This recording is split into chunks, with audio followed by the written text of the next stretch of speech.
Buenos días a la ciudadanía que nos escucha el día de hoy, que nos presta su atención, un cordial saludo.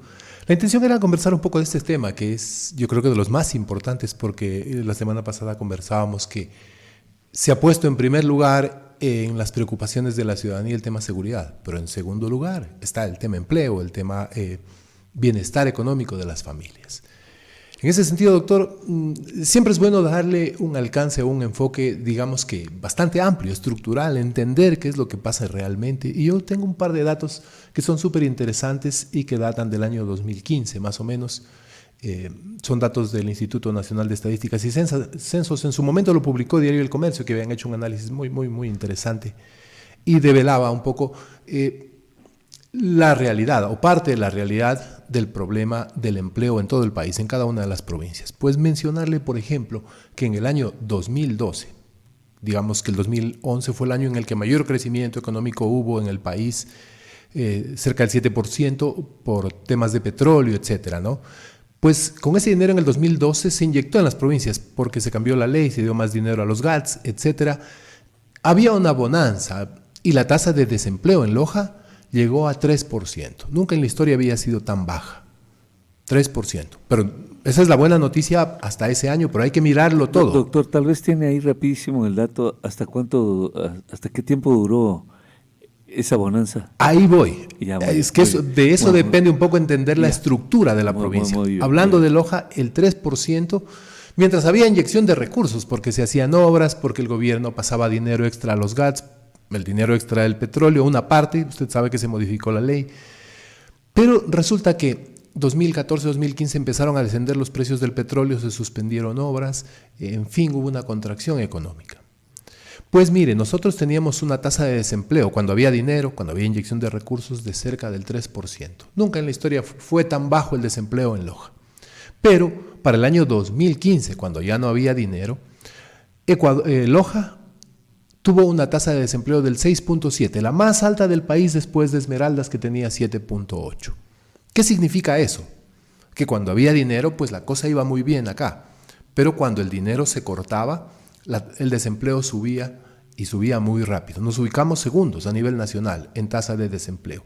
Eso de lejos nos muestra que nosotros no tenemos un tejido productivo que pueda absorber esos impactos. No tenemos una industria desarrollada. Solo por contarle y por compararnos con Cuenca en esos mismos periodos. Para el año 2015, y tengo aquí el dato, la provincia de la Azuay continuó teniendo un 2.5% de desempleo. Es decir, para ese año al menos no tuvo afectación en cuanto a los niveles de empleabilidad. ¿Por qué? Porque la realidad es muy distinta, porque allá hay un tejido productivo que en este caso pudo soportar ese impacto. ¿Cuál es el reto? Ir hacia allá, generar ese tejido productivo en la provincia de Loja. Mire usted, a pesar de que fue tan grave el problema de la caída de precios del petróleo, al menos en el año 2015 a la provincia de la Azuay no le afectó, o le habrá afectado mínimamente y fue tan mínimo que no se puede reflejar se reflejará en el nivel de error, en el margen de error de las encuestas, pero estuvo en alrededor de 2.5. Eso significa que como lojanos tenemos una tarea muy grande por delante. Y tenemos que trabajar en eso y tenemos que desarrollar ese tejido productivo. Ahora, ¿qué es lo que hay que hacer? Y aquí, doctor, no hay que inventar el agua tibia, porque las cosas, al menos en Economía para el Desarrollo, ya se han probado. Y generalmente este tipo de situaciones dependen más de la voluntad política o de las relaciones de poder que se establezcan en un territorio que de aspectos técnicos, porque la técnica nos dice por dónde. Básicamente, y quería yo también, doctor, si me permite mencionar, ¿qué fue lo que hizo Cuenca en esos años para ir formando ese tejido productivo? Recordará usted que empezaron con caucho. Cuenca no tenía caucho, lo traían de Santo Domingo y empezaron a procesarlo. Y en torno a la industria del caucho, que era naciente, que era incipiente, se fueron articulando otras pequeñas industrias y fueron conformando un tejido productivo interesante. Ahí hubieron acuerdos, básicamente acuerdos políticos, que es lo que no hemos tenido en Loja y que es por lo que tenemos que luchar. Acordar, llegar a treguas, mirar todos a un mismo horizonte, intentar que Loja camine por la misma dirección. Pues eso es lo que tenemos que hacer acá. Ahora, ¿qué podemos hacer acá en Loja, doctor? Y esa sí es una pregunta súper interesante. ¿Qué podemos hacer? ¿Cómo desarrollamos tejido productivo? Un poco hay que entender qué es lo que tenemos. Nosotros tenemos un Producto Interno Bruto de 2.846 millones, un poco más, un poco menos por ahí, pero de ese Producto Interno Bruto de la provincia, el rubro más grande es la construcción y está seguido del comercio. Si la construcción es el rubro más grande, significa que no podemos pararla, que si se para la construcción se detiene todo. Lo mismo ocurre con el comercio. Si el comercio es el segundo rubro más grande en la economía de la provincia y de la ciudad particularmente, porque Loja es una ciudad netamente comercial, si se detiene eso o si se ve ralentizado, se detiene la ciudad. Es un tema en el que hay que tener muchísimo cuidado. De ahí que la propuesta que estamos planteando nosotros tiene que ver con agilizarlos, por ejemplo, la emisión de permisos de construcción, reducirlos a una semana. De ahí que la propuesta nuestra tiene que ver con, por ejemplo, renovar de manera automática los permisos de funcionamiento y facilitar la emisión de nuevos permisos para el funcionamiento de locales comerciales. Si es que no se puede apoyar de una manera más efectiva, más directa, pues por lo menos no tenemos que ser una traba, me refiero al municipio, para que eso se dinamice o que siga su curso, el curso normal de las cosas. Pero no solamente eso puede hacer el municipio. Alguna vez yo decía, si queremos en realidad salir del desarrollo, del subdesarrollo y generar un norte para la provincia, tenemos que ver en qué somos buenos, pues. Tenemos que buscar aquello en lo que podemos realmente tener impacto. En Loja se han identificado algunos sectores y eso no es nuevo, hay estudios académicos que señalan por dónde irían las cosas. Sin embargo, desde lo político ni siquiera sabemos, o los gobernantes de turno ni siquiera se han enterado que existen esos estudios y tampoco han trazado planes de desarrollo en torno al potencial que tiene la provincia. Yo normalmente menciono 3 como los que podrían posicionarnos en un futuro, en el largo plazo, como un polo de desarrollo, y hay otros que son complementarios. Entre los complementarios yo menciono el turismo, y hay que darle muy duro al turismo, pero de manera inteligente. También al agro, porque nosotros de alguna manera dependemos, por ejemplo, de la actividad agrícola que se hace en las parroquias. Incluso acá en Malacatos, hablando del cantón, tenemos el tema de café que pega y que va muy bien, Malacatos, Vilcabamba.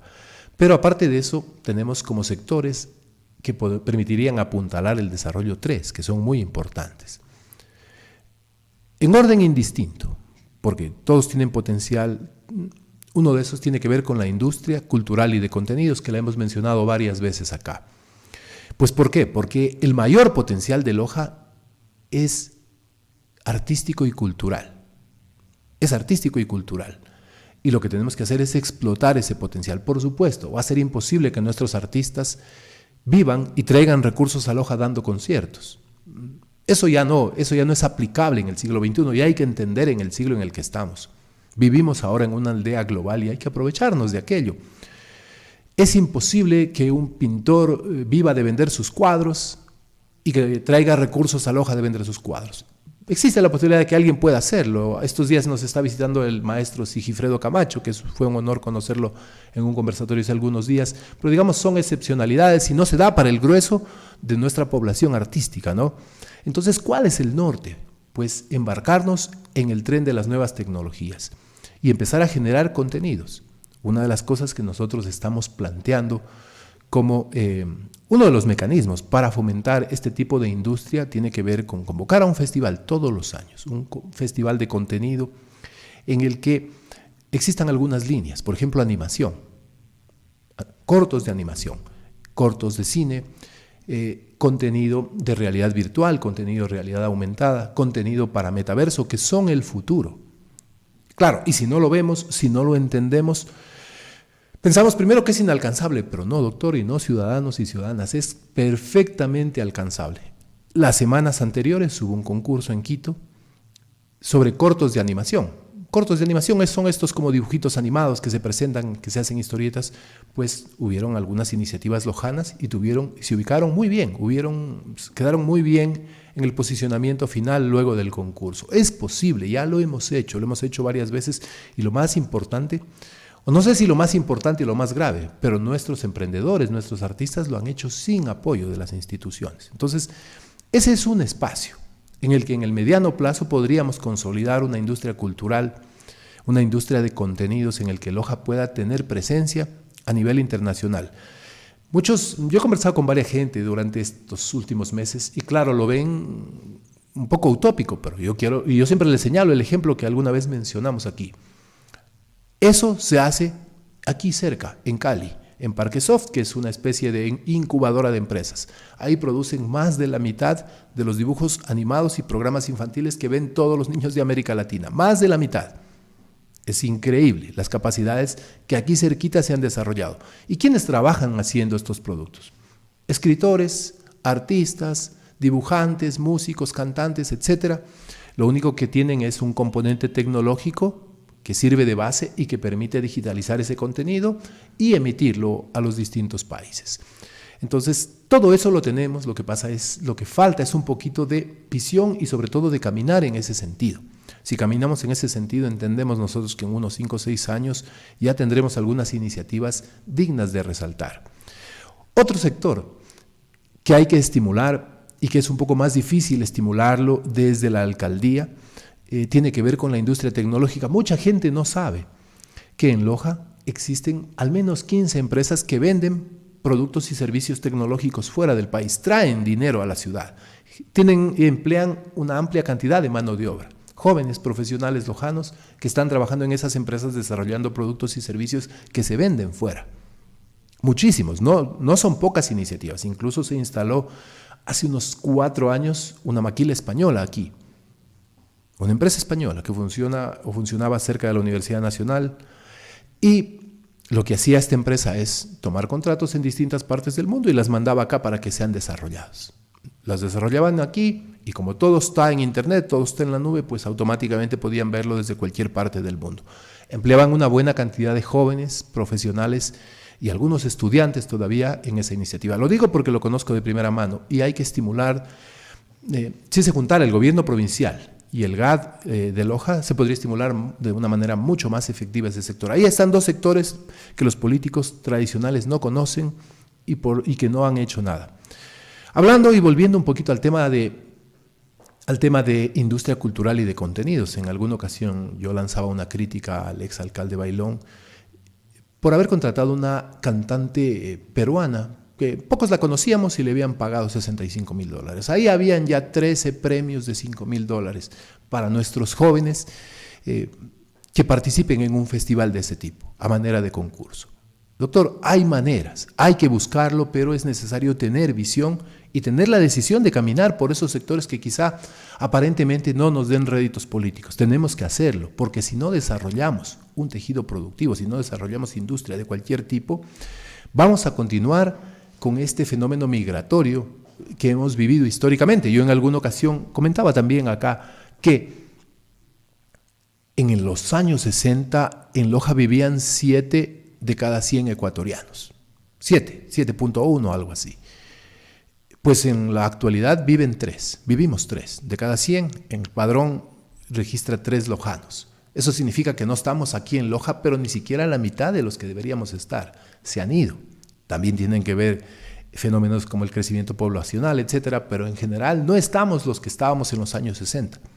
Y eso básicamente, y esas migraciones que sí se han dado y que todos las hemos visto, las hemos experimentado con algún pariente cercano inclusive, se han dado por falta de oportunidades. Ahí no tenemos por qué intentar tapar el sol con un dedo. La gente se va porque no tiene empleo, se va por falta de oportunidades y lo que tenemos que hacer, doctor, desde las instituciones es generar esas oportunidades para que nuestros jóvenes principalmente no migren, ya que nacieron aquí, esta es su tierra prometida y todos aquellos que deseen se queden. Hemos hablado de 2 sectores, pero hay un tercero que yo considero, y algunos estudios señalan que por ahí podemos caminar y tiene que ver con la industria de reciclaje. Hemos mencionado 3, industria cultural y de contenidos, industria tecnológica, industria de reciclaje. Nosotros tenemos avanzado ya un pequeño tramo que tiene que ver con el desarrollar cultura en la ciudadanía. Hacemos clasificación domiciliaria, a lo mejor hay que ajustar un poco y hacerla un poquito más exhaustiva, pero ya tenemos pues esa cultura y ese es un plus, es parte de la cultura de la ciudad. Nosotros clasificamos la basura, Si nosotros fuéramos con una iniciativa así a otra ciudad de la costa, no sé, me imagino Quevedo, me imagino Esmeraldas, sería muy difícil empezar con la primera fase, que es generar cultura de clasificación domiciliaria de la basura. Ya tenemos una parte muy importante. También tenemos un segundo componente que tiene que ver con hacer un proceso incipiente, digo yo, de reciclaje. Se puede avanzar mucho más, pero ya de una manera mucho más seria, con vinculación del sector privado y proyectos, por ejemplo, de generación o implementación de fábricas de papel, de cartón, de vidrio, de insumos para el agro. Con estos tres componentes, doctor, con estas tres líneas de trabajo, en el lapso de 10 años nosotros podemos desarrollar un tejido productivo lo suficientemente fuerte y generar desarrollo que nos posicione como un polo de desarrollo tecnológico, cultural, medioambiental, inclusive en el tema del reciclaje. Si a eso le sumamos el potencial turístico que Loja sí tiene, pero que ha sido mal manejado, podemos hacer cosas sumamente interesantes. En este periodo nosotros estamos desarrollando una propuesta de turismo que tiene por objetivo final incrementar el nivel de pernoctación en la ciudad de Loja. Es decir, la gente que se quede, que permanezca acá, que duerma en la ciudad, eso un poco sube el nivel de ocupación hotelera, pero no solamente eso, porque la gente que duerme acá, la gente que se queda acá, y eso lo dicen todos los hoteleros, gasta acá, consume acá, y eso, por supuesto, el gasto, el consumo de la gente genera empleo, genera una dinámica económica que es muy, muy favorable. Ahora, ¿cómo hacerlo, doctor? Y quizá lo que hemos venido haciendo son partecitas, pinceladas, pero no hemos tenido una visión integral, una visión sistémica del desarrollo y del proyecto turístico que Loja necesita. Hemos visto, por ejemplo, las bondades que existen en las parroquias surorientales. Aquí empezamos en Malacatos, en San Pedro de Vilcabamba, Yangana, Quinara. Pero eso ha sido todo hecho quizá de manera desordenada, por iniciativa privada, sin la más mínima regulación. En todo caso, está bastante bien. Ese turismo es un turismo tradicional, un turismo de esparcimiento, de recreación, turismo de aventura inclusive, pero hay cosas que no las hemos explotado. Por ejemplo, mire, hablando del Cerro Mandango, ahí han tenido que reunirse los moradores, algunos activistas, por ejemplo, para poner cuerdas de seguridad en los lugares que son peligrosos en el trayecto para subir al cerro. Han tenido por ahí que organizar, pero desde los activistas, fíjese usted, han tenido que organizar a los vecinos del sector para que pongan una tiendita y puedan vender agua a los turistas que suben y muchas veces necesitan tomar agua, hidratarse. Hay cosas, por ejemplo, que están descuidadísimas y que tienen un potencial increíble. Yo quiero ser sincero, yo conozco, me gusta caminar mucho, andar y por ahí, pero no había conocido, fíjese, hasta el mes de febrero, no había conocido Quinara. No había ido. Yo, es un pecado que lo confieso aquí, le digo a la ciudadanía. No había ido por muchos lados, pero no había ido por ahí. Cuando conocí Quinara, cuando vi, descubrí un potencial increíble, qué hermoso. Y están ahí las ruinas de Quinara. Pero sí conocía Miami. Un potencial, claro que sí. En algún momento tuve que ir por trabajo, doctor. Ya me está... Pero tiene razón. Uno tiene que darse tiempo para algo. Pero hago un paréntesis y le cuento una cosa. Mire usted, en el año 2016 tenía un carrito Aveo de estos autos, ¿no? Cogí mis hijos y con mi esposa fuimos de vacaciones en agosto. Y mis hijos decían, ¿a dónde vamos? ¿A dónde vamos? Y les decía, sorpresa. A las Bermudas. No. Fuimos a hacer cuartel general en Pindal y recorrimos toda la provincia. Me fui con mis hijos. ¿Y por qué? Particularmente considero, doctor, que tenemos que, y por ahí va un poco la propuesta de desarrollo turístico, que ya les iré contando. Tenemos que esos recursos que los vamos a ir a gastar fuera, gastarlos aquí primero, conocer lo nuestro. Por eso es que yo digo, confieso ese pecado, pues porque no conocía, y cuando lo conocí me quedé maravillado. Pero doctor, yo sí soy consciente de aquello. En ese año me los fui llevando a todos porque fue una experiencia maravillosa. Además, Pindal es muy bonito, el clima es hermoso, tiene estas cascadas, estas caídas de agua y estas lagunas increíbles. Unas piscinas de piedra. Fuimos a Zapotillo, fuimos al Bosque Petrificado, estuvimos en Alamor y de regreso paramos un poquito en Paltas, ahí en el Cerro Chiriculapo. Paramos en San Pedro de la Bendita. Estuvimos como 4 días más o menos recorriendo. Fue una experiencia muy bonita para mí y también fue una especie de lección de vida para mis hijos porque, digamos, nacieron en la ciudad, han crecido en la ciudad, nunca han visto ese tipo de paisaje, de potencial que tiene. Todavía están pequeños, ¿no? Uno de ellos ya estaba más grande, pero en todo caso lo hice. Y yo eso lo cuento porque también confesé el pecado de no haber conocido Quinara. Y lo confieso porque me gusta ser transparente, ¿no?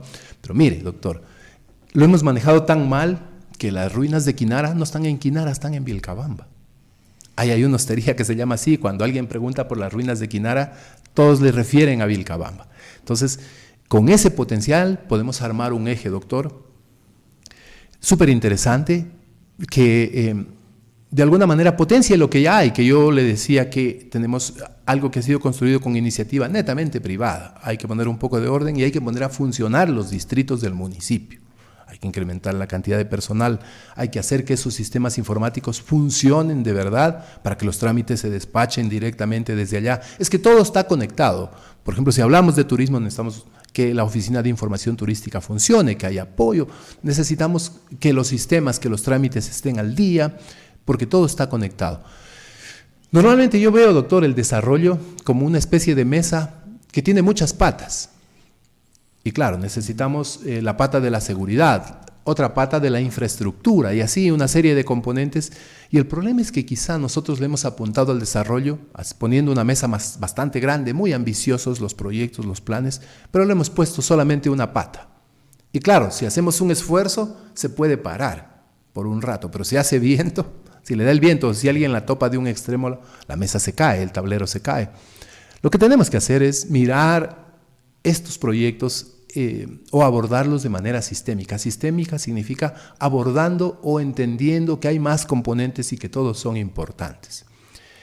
Ese es uno de los ejes, doctor, que podríamos explotar y de hecho lo vamos a hacer, pero hay otro que tiene que ver con el turismo religioso y que va para el Cisne. Ahí básicamente se trata de organizar, de ordenar algunas cosas, de que algunos locales cumplan con ciertos estándares mínimos para ser considerados turísticos, porque una de las cosas que tenemos que hacer siempre es tratar bien al turista, porque un turista bien tratado, primero va a ser un referente, va a multiplicarse esa voz y segundo va a volver. Otro eje tiene que ver con un sector que está completamente olvidado, pero que tiene un potencial increíble, doctor. Tiene que ver con las parroquias noroccidentales, empezando en Gualel, Chuquiribamba, Chantaco, Taquil, Encera, donde hay un potencial increíble para turismo ancestral, doctor. En estas parroquias vivió un pueblo originario que se llamó Los Zambocas. Ahora mismo hay historiadores, hay arqueólogos trabajando el tema. Estos días hay algunas presentaciones. Lo que creo y lo que entendemos nosotros es que tenemos que recoger ese potencial y ponerlo en forma de producto turístico, integrarlo en una oferta de servicios turísticos en la ciudad y quizá en algún momento sea necesario hasta alguna mancomunidad, porque el objetivo es captar turismo del sur del país en primera instancia, doctor.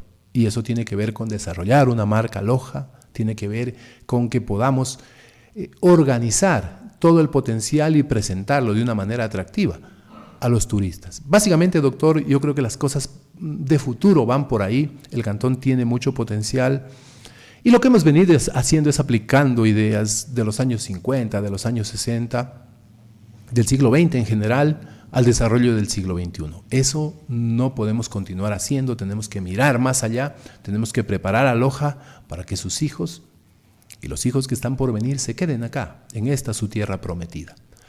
Eso en líneas generales, doctor, sería una propuesta de desarrollo, una propuesta que genere empleo en el largo plazo. En nuestra propuesta, en la propuesta que estoy encabezando, no vamos a mentir. Mentirle sería vamos a generar tantas plazas de empleo. Eso es imposible desde la municipalidad, a menos que hay dos caminos que tienen que ver con la demagogia. Número uno, doctor, generar puestos de trabajo aquí en la institución municipal, que eso no podemos hacer, pero y crear ni uno solo. Tenemos casi cerca de 3,000 empleados en los que la mayor parte del recurso municipal se va, me refiero al dinero, al punto que tenemos cerca de 4 millones y medio para inversión. Entonces, eso también pone en aprietos a la institución, pero no solo a la institución, sino a todo Loja, doctor, a la ciudad. ¿Cuál es la diferencia, doctor, entre crear empleo? Porque crear empleo es un empleo que se gesta producto de las condiciones. Hay condiciones favorables, como usted bien lo dice, hay un empresario que arma paquetes turísticos para Quinara, para Ñangana, en fin. Y es un joven empresario y le está yendo bien. Eso es no solo que él tiene su empleo, sino que ha derivado más fuentes de empleo. Entonces, ahí se ha creado un empleo.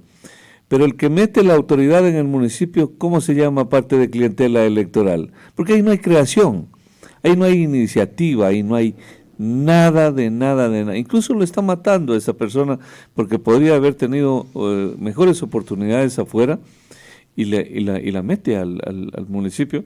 Y encima esa gente, qué manera de agradecerle. Qué manera de agradecer. Algún rato tenemos que hablar de eso para quitarle el prejuicio que tiene la gente de creer que si yo entro a una institución, estoy hecho para el resto de la vida, cuando en realidad lo que está es muriendo ahí y la gente todavía le agradece al político, al caudillo, al cacique, les terminan agradeciendo su propia muerte. Eso es matar el empleo, doctor, porque al final lo que está haciendo es atándole de manos a la institución y la institución se vuelve más lenta y en lugar de ayudar a dinamizar la economía del cantón, termina siendo una carga. Ahorita mismo, yo la semana pasada decía, el principal muro que evita que el sector de la construcción se desarrolle es el municipio. ¿Por qué? Porque se demoran hasta un año emitiendo un permiso de construcción, porque se demoran días y a veces meses haciendo o permitiendo algún trámite para un ciudadano. Entonces, cuando un político hace eso, en realidad está matando el desarrollo de la ciudad y el desarrollo de la provincia. Ahora mismo estamos hipotecados, doctor. Tenemos $4 millones para inversión cada año. Eso, no me vayan a decir que me dio empleo porque era buena gente. No, lo hizo porque era mala gente con la ciudad. A lo mejor era buena gente con el beneficiario, pero era mala gente con la ciudad. Tener 3,000. Y con el mismo empleado. Tener 3,000, por supuesto, porque mata su creatividad, le corta las alas. Yo quiero comentar un par de cosas, doctor. Mire, ahora mismo estamos en la era de la sociedad de la información y del conocimiento. Y voy a decir algo que no les va a gustar a muchos, pero hay que decirlo, doctor, porque tienen que decirse las cosas. Mire, en este momento, ¿cuáles son los países ricos? ¿Y cuáles son los países pobres? Los que tienen plata y los que no la tienen. Ay. Vamos un poquito más atrás, un paso anterior a eso. Pues los países ricos son aquellos que tienen servicios y tienen tecnología, conocimiento y capacidades para transformar las materias primas que les proveen los países pobres. Conocimiento es la clave de la riqueza en este siglo, doctor. Hace muchos años me tocó viajar por temas de trabajo.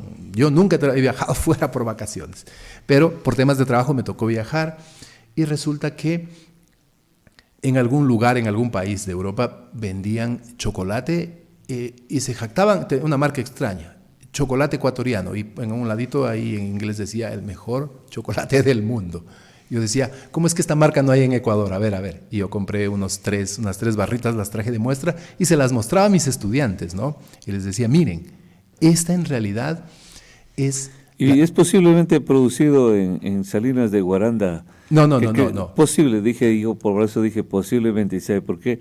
Porque justo me tocó cuando yo estuve por segunda vez, si tuviese que irme en la tercera, cuarta vez a Salinas de Guaranda, yo me voy. Cuando estaba ahí, justo había habido un concurso de chocolate, pero fue en Miami. Y ellos obtuvieron el segundo lugar del mejor chocolate del mundo, los de Salinas de Guaranda. Y resulta que ellos no producen chocolate. Eso es lo que hay que hacer, doctor. No producen cacao, pero claro, eso es lo que hay que hacer. Cacao.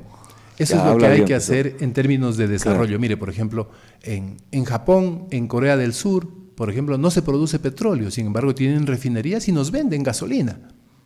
¿Qué están haciendo? Tienen conocimiento, que es la clave de la riqueza en este siglo y en los siglos venideros. Nosotros nos hemos quedado, doctor, con esa riqueza tangible de los recursos naturales, pero que al final de los días vemos cuál es el resultado. Lo que tenemos que hacer, doctor, y eso aplica para GATS cantonales, incluso parroquiales, tenemos que apuntar hacia el conocimiento. Claro, está bien, doctor. Porque por ahí van las cosas. Por ahí van las cosas. ¿Usted se acuerda la época, la fecha tal vez, en la que un tal Pizarro mató a Atahualpa?